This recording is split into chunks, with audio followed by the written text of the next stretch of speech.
कहीं धूप और कहीं छाया। कोई भी राज, लोग कहते हैं कि गुरुओं के पास ये कैसे ज्ञान हुआ, गुरुओं के पास इस चीज़ का कैसे ज्ञान हुआ, गुरुओं के पास ये फलाने आए, इनका नाम कैसे मालूम हुआ, इनके घर वालों का दरवाज़ा कैसे मालूम हुआ, ये कहाँ से आए। अब ये तो गर्भगृह की राज है, उसने मेहनत की है, और जो मेहनत करता है उसको फल जरूर मिलता है।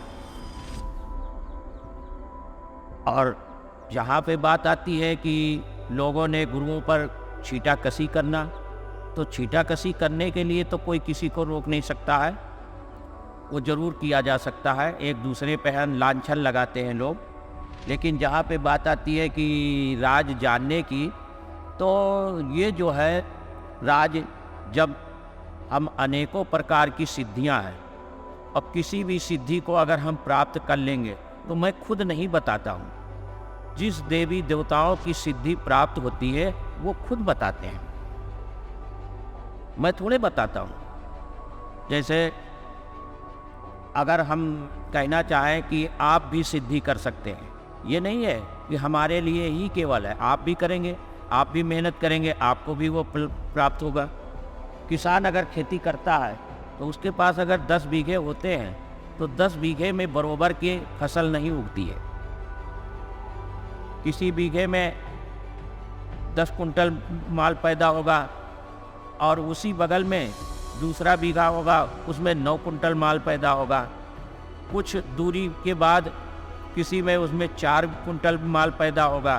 तो उसके मेहनत तो करता है बरोबर, लेकिन उसके मेहनत करने के बाद जो उसका वहाँ का जो संस्कार है, उस जर्रे का जो संस्कार है, वो कितना आपको देना चाहता है, वो उस जर्रे के ऊपर निर्भर होता है।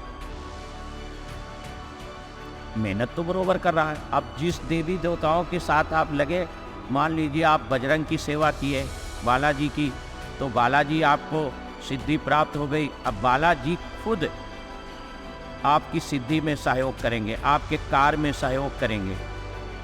मान लीजिए आपने भैरव की सिद्धि की, तो भैरव जी आपके हर कार्य में सहयोग करेंगे। जो भी आप उनके सामने प्रश्न रखेंगे उसमें सहयोग वो करेंगे। आई बात लोगों के घर की स्थिति को जानना, लोगों के घर के नाम जानना, उनकी परेशानियां जानना, उनके परेशानियों को हल करना, ये तो जिस देवी देवताओं की सिद्धि आपको प्राप्त हुई है वो करते हैं, ना कि खुद करता है कोई। लोगों ने धीरेन्द्र शास्त्री, मध्य प्रदेश के धीरेन्द्र शास्त्री, जो बालाजी सरकार के भक्त हैं, और उन्होंने जो भी कार्य करते हैं और लोगों को बताते हैं, हर लोगों की समस्याओं को हल करते हैं, उन पे लोगों ने छीटाकशी की है, ये भी एक गलत है। और मैं तो यही कहूँगा कि धीरेन्द्र शास्त्री जी बहुत संयम बरतते हैं, बहुत संयम बरतते हैं। अगर कोई उनके जगह पर दूसरा कोई होता तो संयम के साथ साथ असंयम में आ जाता, और वो क्या से क्या कर देता ये कोई मालूम नहीं, लेकिन उन्होंने बहुत संयम बरता है। छीटाकशी करने के लिए कोई किसी को रोक नहीं सकता है। और सिद्धियां अनेकों प्रकार की हैं, कोई भी सिद्धि कर सकता है, किसी भी चीज़ का सिद्धि कर सकता है। कड़ पचासनी की सिद्धि कर सकता है, भूत प्रेत के लोग सिद्धि करते हैं, परियों की सिद्धि करते हैं, और इस्लाम धर्म में लोग जिन्न की सिद्धि करते हैं, सैयद के भी पूछते हैं, कोई मज़ारों को पूछते हैं, कोई कब्रिस्तान को पूछते हैं। इस तरीके से अनेकों प्रकार की। और समस्या हल करने की जहाँ पर बात आती है, तो समस्या हल वो कारण शरीर नहीं करता, कोई भी हो, चाहे मैं हूँ या कोई भी हो, व्यक्तिगत कोई नहीं है।